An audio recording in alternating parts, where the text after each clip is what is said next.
Olá, eu sou o Fabiano Pereira e essa é mais uma edição do programa Global Talks TV USP, uma produção da TV USP Piracicaba, realizada em parceria com o professor Pedro Feliu Ribeiro, que é docente do Instituto de Relações Internacionais da USP e o responsável coordenador do Pólen. O portal Pólen é o portal de política externa em números, que traz dados relevantes sobre a política externa brasileira e os investimentos que são feitos na área. E hoje nós vamos conversar um pouquinho sobre esse conflito armado que se estabeleceu no Oriente Médio a partir do Irã, Estados Unidos, Israel e Irã, e que começa agora, entra na sua segunda semana, sem previsão de um desfecho e gerando muitas inseguranças, não só para os três países envolvidos diretamente, mas para toda a região. Professor Pedro, mais uma vez, muito obrigado por aceitar o convite, estar aqui conosco no Global Talks. Olá, Fabiano, é um prazer sempre conversar com você. Professor, começamos março de 2026 com um cenário que muitos temiam. Aquela rixa, aquela briga, né, entre Estados Unidos, Israel, Irã, saiu do campo do discurso, saiu das sombras e efetivamente foi para o campo de batalha. Como o senhor analisa essa decisão, né, dessa chamada Operação Leão que Ruge, Leão Rugidor, né, como Israel tem chamado, e que tem envolvido o exército israelense e também o exército norte-americano? Foi um erro de cálculo ou realmente uma necessidade inevitável diante do tão falado avanço nuclear iraniano, professor? O primeiro aspecto, Fabiano, que a gente tem que destacar é que há mais de uma década Israel busca a solução militar em relação à sua rivalidade com o Irã.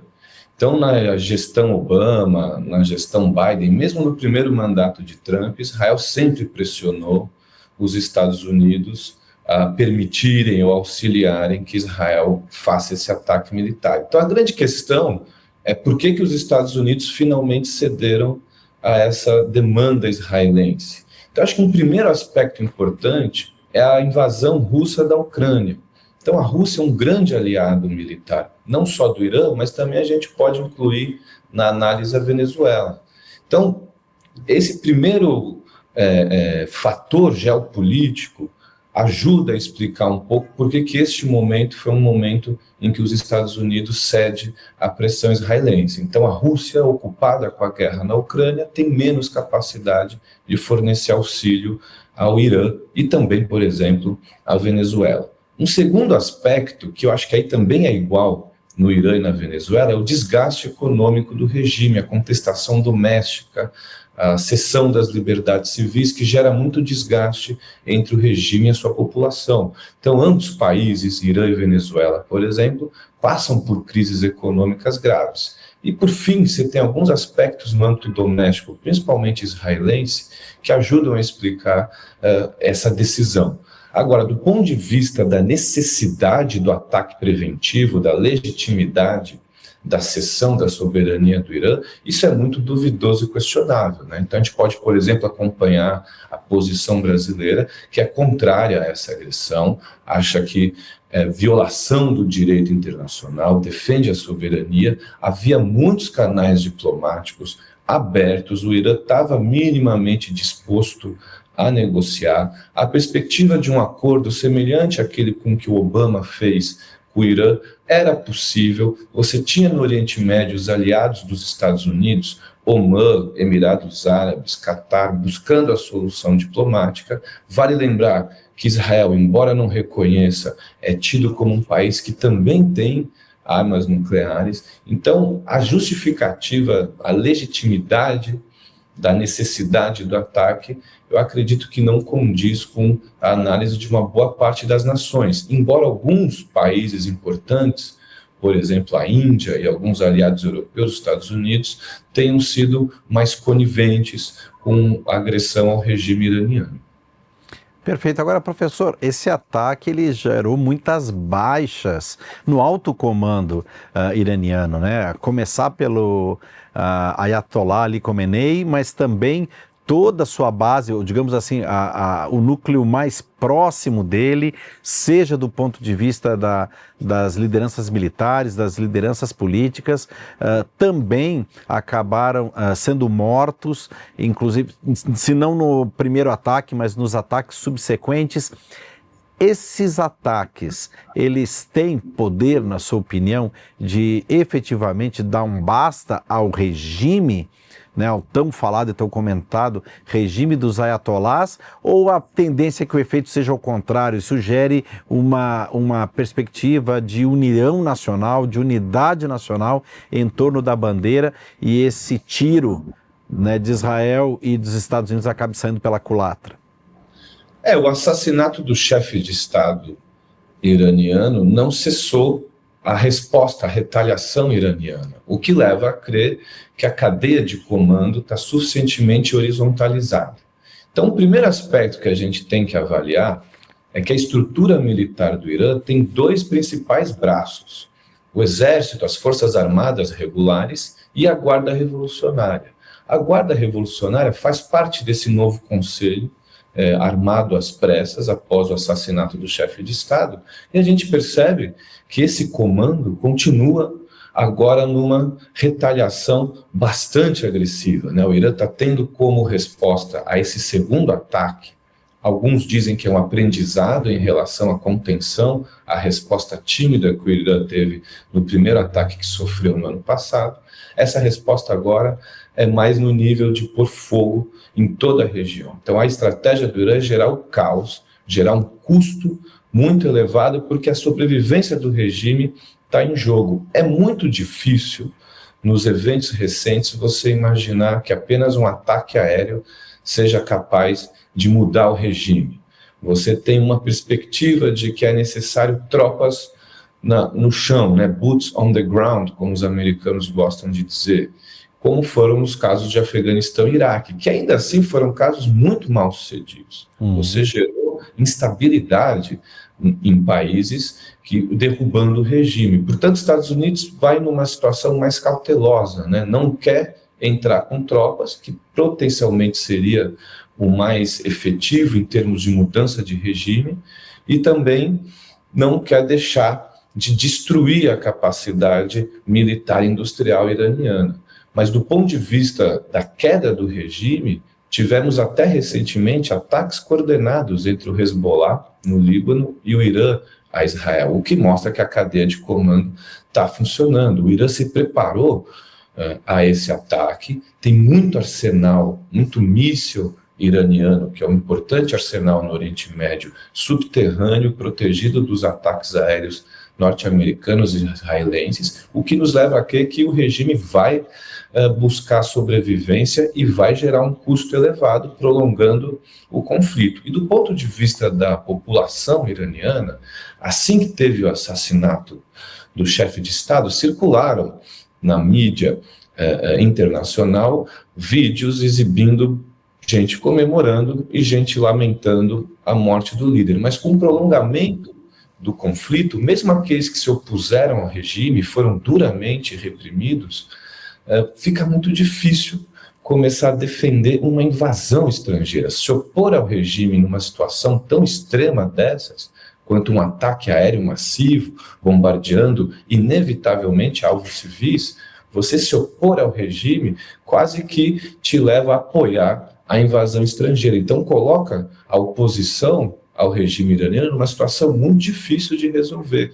Portanto, a expectativa é que o regime consiga sobreviver por mais algum tempo. Quanto tempo não dá para precisar, mas que isso vai elevar demais o custo da guerra. Eu acredito que há uma enorme chance do Irã ser massivamente destruído e pós-guerra, qualquer cenário pós-guerra, é um cenário de elevada potencialidade de caos, insurgências, conflitos civis, terrorismo, entre outras ameaças à segurança internacional. Aliás, como o senhor mesmo citou, é exemplo do que aconteceu em Afeganistão, no próprio Iraque, falando de intervenções diretas, mas também em Líbia e outros conflitos nos quais os Estados Unidos interviu de forma indireta e investiu recurso. Quer dizer, chegou uma hora que a conta era tão alta que o próprio governo americano se viu obrigado a retroceder, a sair de campo, e aí o saldo dessas intervenções acabou nos casos, pelo menos que nós citamos, aparentemente ficou pior a emenda do que o soneto, como diz o ditado. A situação ficou mais complicada ainda depois. Certamente, guerra civil na Síria, emergência do Estado Islâmico, o avanço de grupos terroristas jihadistas no continente africano, você tem realmente um espalhamento do caos e da insegurança frente a essas instabilidades por intervenção estrangeira em regimes. A gente pode citar o caso venezuelano como bem distinto, né? Houve uma agressão nesse sentido semelhante à atual, muito menos intensa, mas não houve mudança de regime. Recentemente, Venezuela e Estados Unidos anunciaram o reatamento das relações diplomáticas. E o regime chavista, em tese, não foi trocado a liderança. Então, há uma cooperação entre a nova liderança sob o mesmo regime, que mantém certa estabilidade. Então, é um caso muito distinto. Já no Irã, foi assassinada a liderança e os ataques são brutais, né? Então, é uma distinção de intensidade e uma estratégia um pouco mais distinta, que eu acredito que a Venezuela tem mais chance de se estabilizar do que o Irã. A perspectiva é muito negativa, tanto que os países do Golfo Pérsico estão extremamente encurralados e preocupados com a escalada da violência. E uma das formas que o Irã encontrou, inclusive, de retalhar foi o fechamento do Estreito de Hormuz, por onde passa ali uma parcela considerável da produção mundial de petróleo e também de gás. Isso já tem impactos diretos no preço do barril de petróleo, no preço da energia de forma mais ampla. Agora, professor, o Irã tem condições de suportar a pressão naval norte-americana e manter esse bloqueio? Certamente não. A ideia do Irã é gerar um custo tão elevado aos aliados dos Estados Unidos que os façam buscar a negociação, que hoje é muito improvável. Ambas as partes têm dito que a diplomacia foi queimada. Não há espaço mais para a diplomacia. E se o Irã escalar como tem feito, a probabilidade de destruição é muito elevada. É difícil imaginar qualquer nação, mesmo Rússia, China, que tenham condições de suportar uma agressão norte-americana. A assimetria militar hoje no mundo ainda é muito grande. E é um pouco essa a motivação do Trump, enquanto ele perde terreno na economia, ele usa a extrema assimetria da força militar norte-americana para impor os seus interesses e a sua agenda. Então é muito difícil imaginar que o Irã tenha condições efetivas, por exemplo, de fechar o estreito. Ainda assim, vai gerar inflação, vai gerar prejuízo, vai desestabilizar a economia internacional, elementos que são absolutamente desfavoráveis aos aliados dos Estados Unidos na região. Perfeito, professor. Nós vamos para um rápido intervalo, mas já voltamos com o Global Talks, continuando aqui a nossa conversa com o professor Pedro Feliu sobre esse recente conflito armado entre Israel, Estados Unidos e Irã. Não saia daí.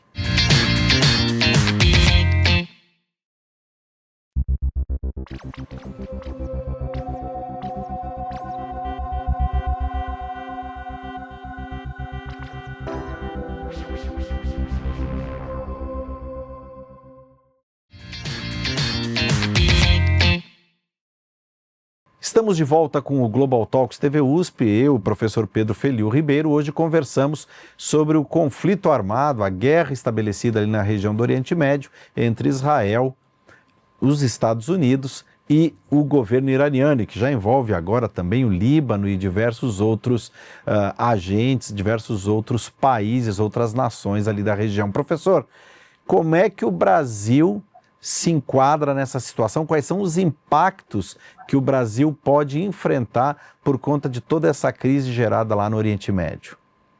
Um primeiro aspecto potencialmente negativo ao Brasil seria a importação, o fornecimento de combustível, do qual o Brasil ainda é dependente. Mas como a gente pode observar nesse gráfico que em tela, os principais fornecedores de combustível, aí óleo diesel é muito importante, são Rússia e Estados Unidos.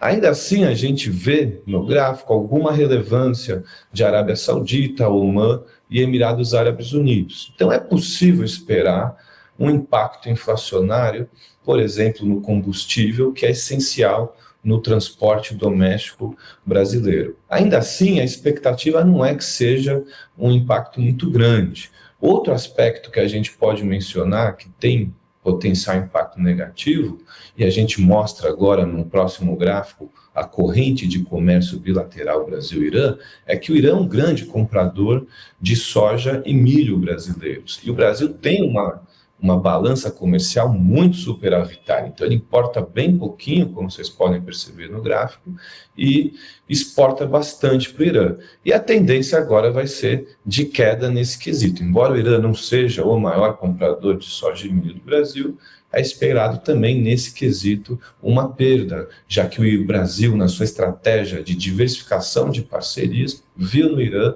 um importante comprador, e aí especificamente de soja e milho. Quer dizer, nesse universo de um mundo globalizado, por menor que seja o impacto, todo mundo acaba sofrendo de alguma forma, né, professor? Sem dúvida, a inflação vai ser global. Isso todos vão enfrentar essa dificuldade, o fechamento, a dificuldade da aviação comercial, aviação civil, transporte marítimo, questão de seguro, de frete, todos esses elementos sofrem bastante. E outro aspecto que a gente pode também imaginar é que em tempos de crise, de escalada de conflito, como vemos hoje, os investidores, o mercado busca segurança. E às vezes os países emergentes que oferecem maiores retornos e tendencialmente menos segurança tendem também a sofrer um pouco com esse cenário de instabilidade.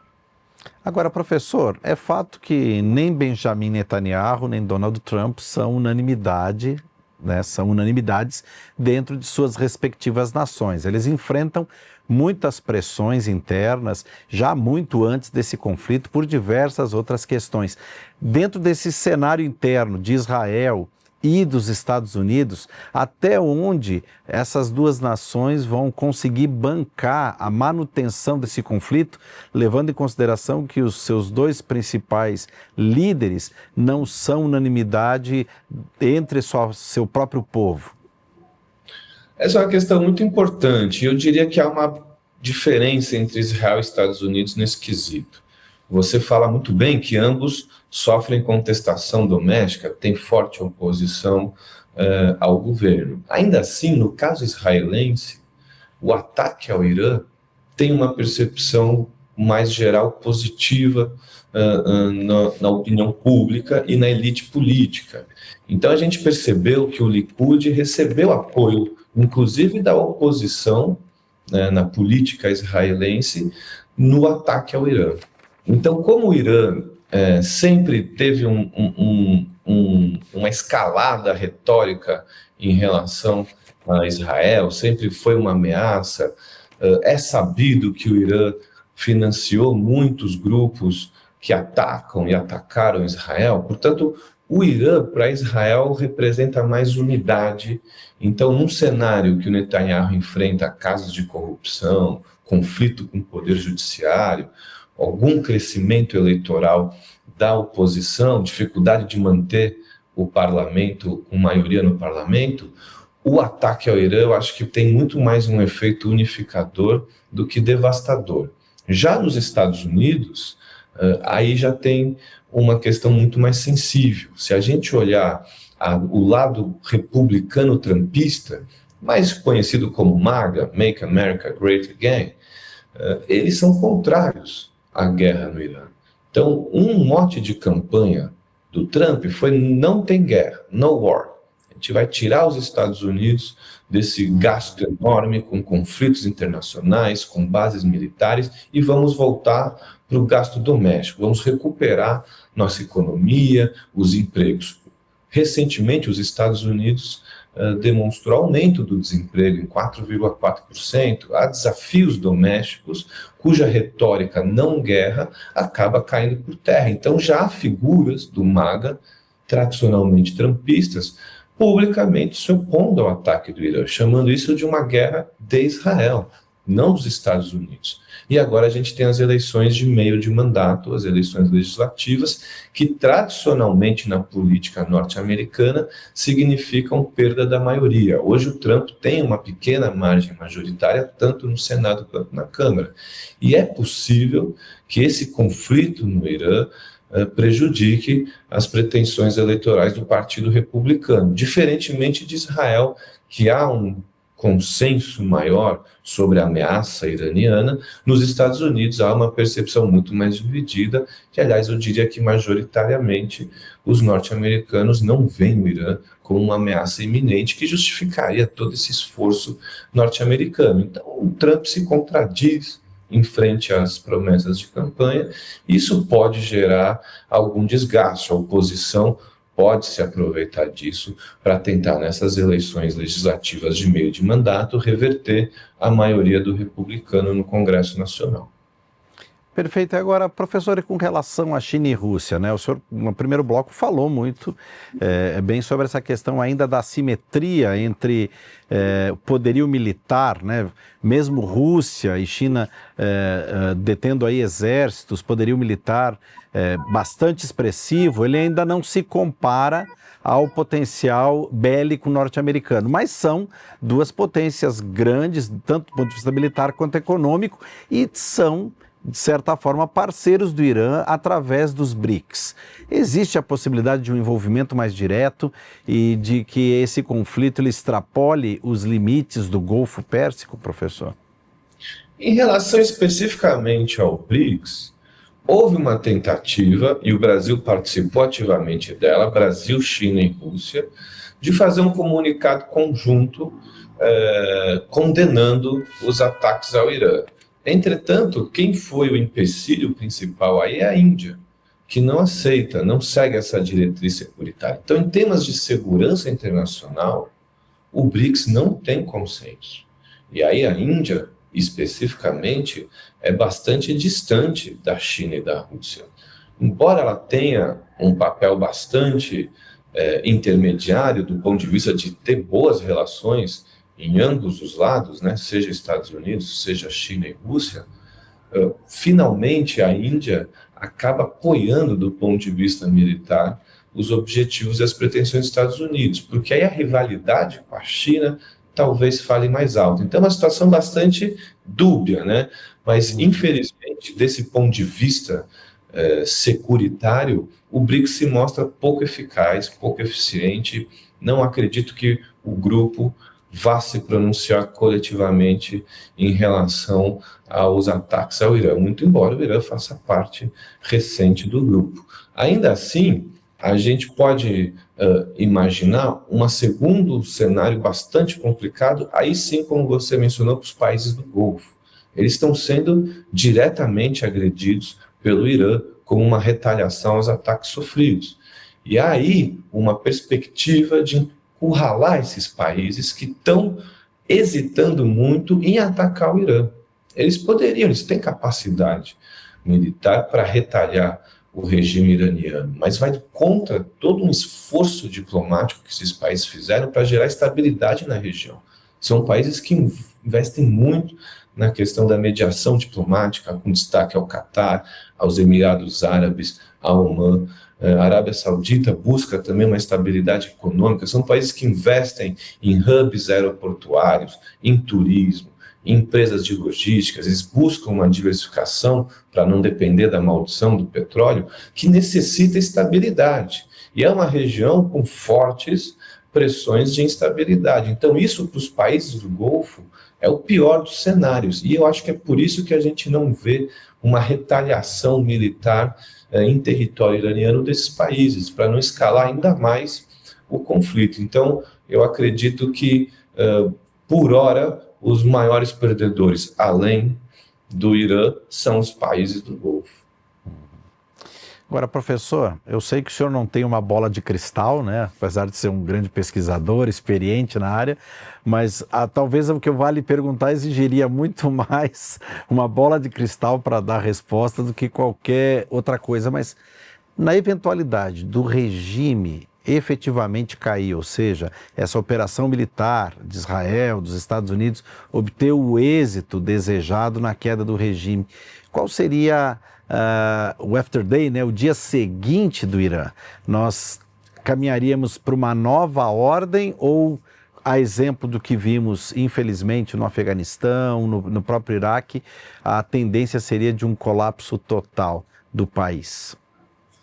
Realmente é difícil essa previsibilidade, mas se acontecer a derrocada militar do regime, é muito difícil imaginar que forças estrangeiras, estadunidenses, israelenses, não tenham que assumir o controle no chão, né, o controle no território iraniano. A gente viu, por exemplo, no Afeganistão, 20 anos de presença militar norte-americana, 20 anos que o regime do Talibã não assumiu o controle do governo, bastou os militares norte-americanos saírem que o regime do Talibã reassumiu o controle do país. Inclusive, há acontecendo hoje uma guerra também entre o Paquistão e o Afeganistão, que também é fruto dessa instabilidade gerada pela invasão norte-americana. Aí não só gerada, né, mas acirrada pela invasão norte-americana. Então é muito difícil imaginar que basta destruir com bombardeios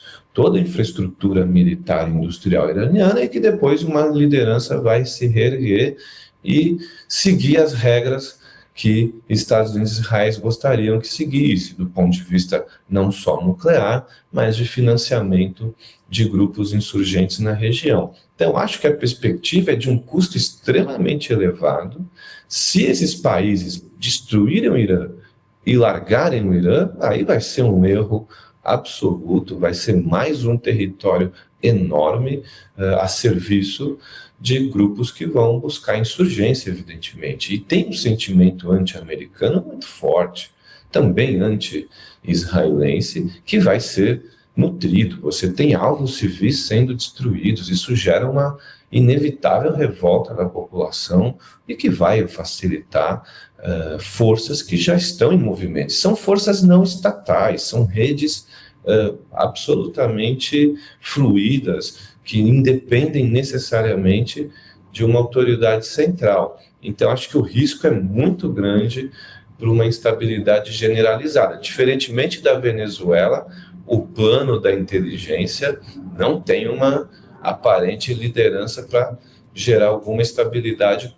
pós-derrubada do regime ou pós-derrubada da liderança do regime. Então, infelizmente, a perspectiva é negativa e eu acredito que isso vai elevar muito custo para os Estados Unidos, que vão ter que depois fazer algum tipo de intervenção no território iraniano. Uhum. Perfeito, professor. Bem, nossa torcida, nossa esperança é que esse conflito se resolva o mais rápido possível e da melhor forma possível, mesmo dentro desse cenário caótico que nós enfrentamos agora. Professor, mais uma vez, muito obrigado pela parceria, ao senhor, ao Portal Pólen, a toda a equipe, por participar, tomar parte desse projeto do Global Talks. Muito obrigado, Fabiano. Deixar só uma última observação, claro. A importância da diplomacia, né? Esse é um valor humano fundamental de todos os povos, todas as nações. Quando a diplomacia cessa e ela não tem mais espaço, a humanidade caminha para um caminho absolutamente indesejado, né? Então, esse registro aí da importância da diplomacia e a falta dela, os efeitos que isso gera para a humanidade. A importância e a necessidade mais do que nunca, né, professor? Exato. Obrigado, Fabiano. Obrigado, um grande abraço e até o próximo programa, professor. Tchau, tchau. E eu agradeço também a você que nos acompanhou em mais essa edição do Global Talks TV USP, lembrando que a sua opinião é sempre muito importante para nós. Dúvidas, críticas, sugestões de pauta, escreva para nós através dos nossos perfis nas redes sociais. Nós estamos nas principais plataformas e é sempre um prazer receber a sua contribuição. Um grande abraço e até o próximo programa. Tchau!